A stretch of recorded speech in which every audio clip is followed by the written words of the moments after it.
Rajasthan GK के बहुत ही बेहतरीन प्रश्नों को लेकर आपके सामने आए हैं, जहां पर हम राजस्थान जीके के एक और महत्वपूर्ण सीरीज पर चर्चा करने वाले हैं। दोस्तों, राजस्थान से रिलेटेड अगर आप किसी भी कंपटीशन एग्जाम की तैयारी कर रहे हैं और बेहतरीन स्कोर करना चाहते हैं, तो दोस्तों ये चैनल आपके लिए महत्वपूर्ण होने वाला है। आज की महत्वपूर्ण वीडियो को बिना देर किए शुरू करते हैं। दोस्तों, एक एक प्रश्नों को एंड तक जरूर देखिएगा। पहला क्वेश्चन आपकी स्क्रीन के सामने है।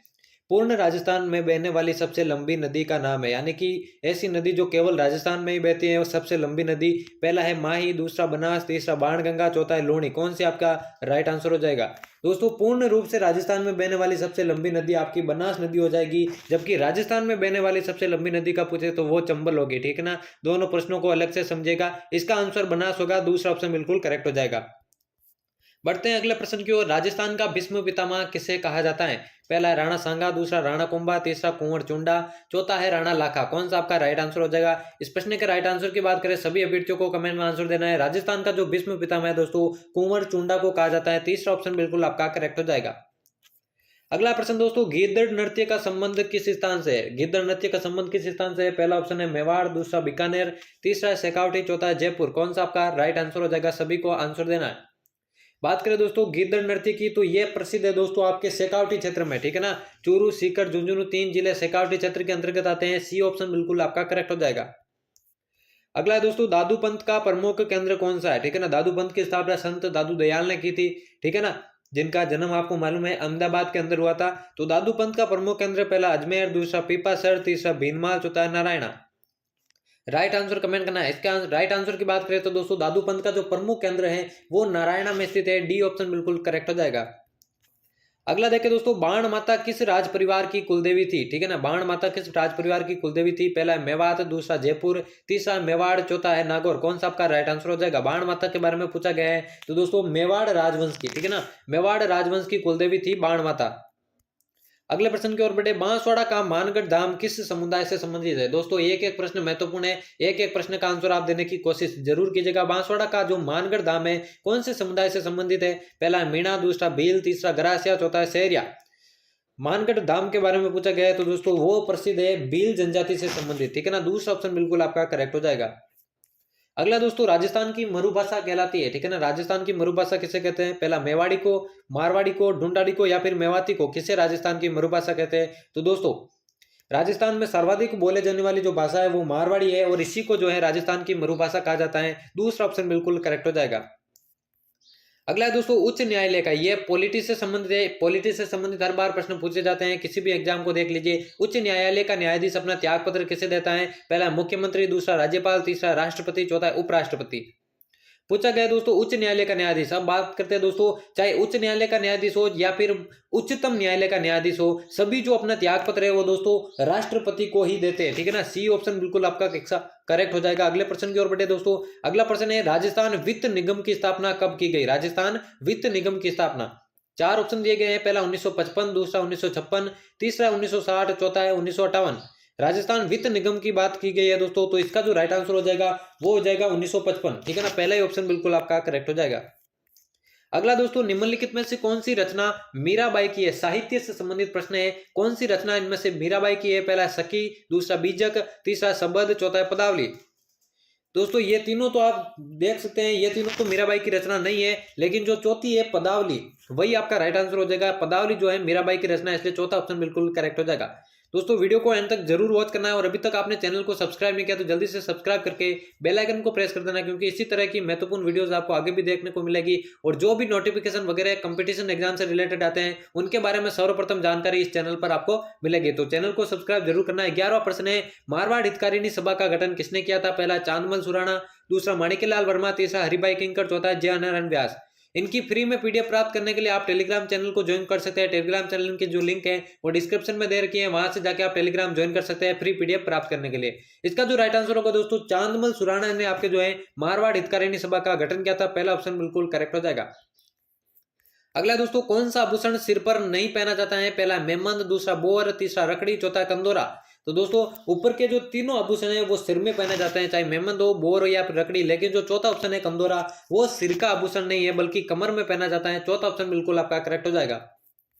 अगला दोस्तों, राजस्थान में मीणा जनजाति सर्वाधिक कहाँ पाई जाती है? आपको मालूम है मीणा जनजाति जो है आपके राजस्थान के पूर्वी क्षेत्र में पाई जाती है, लेकिन यहाँ पे जिले दे रखे हैं, कौन से जिले में सर्वाधिक पाई जाती है? पहला सीकर, दूसरा जयपुर, तीसरा कोटा, चौथा है अलवर। तो दोस्तों राजस्थान में जो मीणा जनजाति है वो सर्वाधिक जयपुर जिले में पाई जाती है। दूसरा ऑप्शन बिल्कुल करेक्ट हो जाएगा। अगले प्रश्न की ओर बढ़े। अगला प्रश्न है सुशीर वाद्यों में सर्वश्रेष्ठ है। आपको मालूम है सुशीर वाद्य जो हवा से फूंक मारकर बजाए जाते हैं मुंह से, उन्हें सुशीर वाद्य कहते हैं। पहला है शहनाई, दूसरा अलगोजा, तीसरा सतारा, चौथा है मोरचंग। कौन सा जो है सुशीर वाद्य में सर्वश्रेष्ठ है? तो दोस्तों शहनाई जो है सर्वश्रेष्ठ है, जो कि विवाह आदि फंक्शन में जो है बजाई जाती है सुशीर वाद्य यंत्र में। पहला ऑप्शन बिल्कुल करेक्ट हो जाएगा। अगला है दोस्तों, किस देवी को कभी भी मांस का भोग नहीं लगाया गया? कौन सी देवी को कभी भी मांस का भोग नहीं लगाया गया? पहला है आई माता, दूसरा शीतला माता, तीसरा केला देवी, चौथा है नागणेची माता। तो दोस्तों केला देवी जो माता है जिनका मंदिर करौली में बढ़ता है, उनको जो है कभी भी मांस का भोग नहीं लगाया गया, इसलिए सी ऑप्शन बिल्कुल आपका करेक्ट हो जाएगा। अगला प्रश्न देखिए दोस्तों, दधिमती माता का मंदिर किस जिले में स्थित है? दधिमती माता, पहला है जयपुर, दूसरा है नागौर, तीसरा अजमेर, चौथा है पाली। आपको बता दें दोस्तों, दधी माता जो माता का मंदिर है वो नागौर जिले में स्थित है। नागौर का एक प्रसिद्ध स्थान है गोट मांगलोद, ठीक है ना, ये भी आपको याद रखना है, गोट मांगलोद। गोट मांगलोद ये भी आपको याद रखना है। इस स्थान पर जो है दधिमती माता का मंदिर बढ़ता है, इसलिए बी ऑप्शन बिल्कुल आपका करेक्ट हो जाएगा। अगला प्रश्न है, निम्न में से कौन सा सुमेलित नहीं है? राजस्थान के दुर्गों से रिलेटेड ये प्रश्न है दोस्तों। मेहरानगढ़, जोधपुर, जूनागढ़, बीकानेर, रणथंभौर, सवाईमाधोपुर, लोहागढ़ और जैसलमेर। कौन सा आपका राइट आंसर हो जाएगा? बात करें दोस्तों जोधपुर जिले की, ठीक है ना, जोधपुर का जो मेहरानगढ़ है ये बिल्कुल सही है। इसका जो निर्माण है दोस्तों राव जोधा ने करवाया था, ठीक है ना, राव जोधा ने करवाया था, इसलिए ये तो सुमेलित है। दूसरा है दोस्तों जूनागढ़ बीकानेर, इसका निर्माण जो है बीकानेर के शासक राय सिंह ने करवाया था, ये भी बीकानेर के अंदर ही स्थित है। तीसरा है दोस्तों रणथंभौर सवाईमाधोपुर, इसका निर्माण जो है रणथंभन देव ने करवाया था, ये भी बिल्कुल करेक्ट है। और जो चौथा ऑप्शन है दोस्तों लोहागढ़, इसका निर्माण जो है आपके बदन सिंह ने करवाया था, ठीक है ना, बदन सिंह, माफ कीजिएगा सूरजमल ने कराया था, आई थिंक सूरजमल ने इनका निर्माण करवाया था, लेकिन यह जैसलमेर में नहीं है दोस्तों, यह स्थित है आपके भरतपुर में, यह स्थित है आपके भरतपुर में, इसलिए यही आपका करेक्ट हो जाएगा। यही असुमेलित है, इसलिए डी ऑप्शन बिल्कुल आपका करेक्ट हो जाएगा। अगला दोस्तों 18वां, राजस्थान के एकीकरण के समय जोधपुर के शासक कौन थे? राजस्थान के एकीकरण के समय जोधपुर के शासक, पहला हनुवंत सिंह, दूसरा उदयबान सिंह, तीसरा शार्दुल सिंह, चौथा है भीम सिंह। बात करें दोस्तों राजस्थान के एकीकरण के समय जोधपुर के जो शासक थे उनका नाम है दोस्तों हनुवंत सिंह, पहला ऑप्शन बिल्कुल करेक्ट ऑप्शन है। अगला दोस्तों, राजस्थान जाट क्षेत्रीय सभा कब बनाई गई थी? राजस्थान जाट क्षेत्रीय सभा, पहला 1911, दूसरा 1930, तीसरा 1931, चौथा 1938। कौन सा आपका राइट आंसर हो जाएगा? बात करें दोस्तों राजस्थान जाट क्षेत्रीय सभा की, इसकी स्थापना जो है 1931 में की गई थी, सी ऑप्शन बिल्कुल आपका करेक्ट आंसर हो जाएगा। अगला दोस्तों, कच्छवा राजवंश की प्रथम राजधानी थी, इसे आप कच्छवा वंश भी कहते हैं, जयपुर वंश भी कह सकते हैं, आमेर राजवंश भी कह सकते हैं, ठीक है ना, सभी इसी के नाम है। तो कच्छवा वंश की प्रथम राजधानी कौन सी थी? पहला अलवर, दूसरा जयपुर, तीसरा दौसा, चौथा आमेर। तो दोस्तों कच्छवा राजवंश की जो प्रथम राजधानी थी वो थी दौसा, सी ऑप्शन बिल्कुल आपका करेक्ट हो जाएगा। अगला दोस्तों 21वां खातौली का युद्ध कब हुआ था? राजस्थान के जितने भी प्रसिद्ध युद्ध है उन सबको आपको याद करना है, क्योंकि इनमें से प्रश्न जरूर पूछे जाते हैं। पूछा गया है खातौली का युद्ध, पहला है 1526, दूसरा 1527, तीसरा 1518, चौथा है 1517। बात करें दोस्तों खातौली के युद्ध की तो 1518 में ये युद्ध हुआ था, और 1518 में एक और युद्ध हुआ था बाडी का युद्ध। यह युद्ध दोस्तों आपके मैं बता दूं इब्राहिम लोदी और राणा सांगा के बीच हुआ था। खातौली का जो युद्ध है 1518 में राणा सांगा और इब्राहिम लोदी के बीच हुआ था, जिसमें राणा सांगा की विजय हुई थी, और इसी युद्ध में राणा सांगा ने अपना एक पैर भी गवा दिया था, ठीक है ना, सी ऑप्शन बिल्कुल आपका इसका करेक्ट हो जाएगा। अगला दोस्तों प्रसिद्ध सभ्यता स्थल तिलवाड़ा कहां पर स्थित है? पहला नागौर, दूसरा बाड़मेर, तीसरा जयपुर, चौथा चित्तौड़गढ़। पूछा गया है दोस्तों तिलवाड़ा के बारे में कहां पर स्थित है, तो बाड़मेर जिले में आपके तिलवाड़ा स्थित है, दूसरा ऑप्शन बिल्कुल आपका करेक्ट हो जाएगा। उम्मीद करता हूं दोस्तों वीडियो पसंद आ रही होगी। वीडियो पसंद आ रही है तो वीडियो को लाइक कर दीजिए और चैनल को सब्सक्राइब कर दीजिए। अगला प्रश्न है दोस्तों, कौन सा शहर राजस्थान का हृदय कहलाता है? पहला है नागौर, दूसरा अजमेर, तीसरा जयपुर, चौथा है कोटा।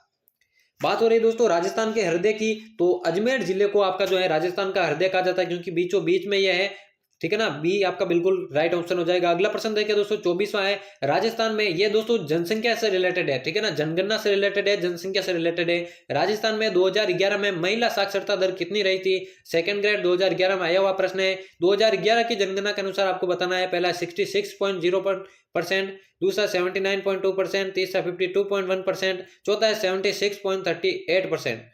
पूछा गया दोस्तों महिला साक्षरता दर की, तो 52.1% जो है महिला साक्षरता दर रही थी 2011 में, सी ऑप्शन इसलिए बिल्कुल करेक्ट हो जाएगा। और आज के महत्वपूर्ण प्रश्नों की सीरीज का ये लास्ट प्रश्न है दोस्तों, बहुत ही महत्वपूर्ण प्रश्न है। फुलवारी की नाल अभयारण्य कौन से जिले में स्थित है? ठीक है ना, फुलवारी की नाल कौन से जिले में स्थित है? पहला चित्तौड़गढ़, दूसरा बूंदी, तीसरा चूरू, चौथा उदयपुर। आप सभी नोट कर लीजिए दोस्तों, फुलवारी की नाल अभयारण्य जो है उदयपुर जिले में स्थित है, इसलिए चौथा ऑप्शन आपका बिल्कुल करेक्ट हो जाएगा। तो दोस्तों यहाँ पर हमारे 25 महत्वपूर्ण प्रश्नों की सीरीज समाप्त होती है। आगे भी इसी तरह की महत्वपूर्ण वीडियोस आपको इस चैनल पर देखने को मिलेगी, इसलिए चैनल को सब्सक्राइब करके बेल आइकन को प्रेस कर देना आगे भी इसी तरह की महत्वपूर्ण वीडियोस पाने के लिए।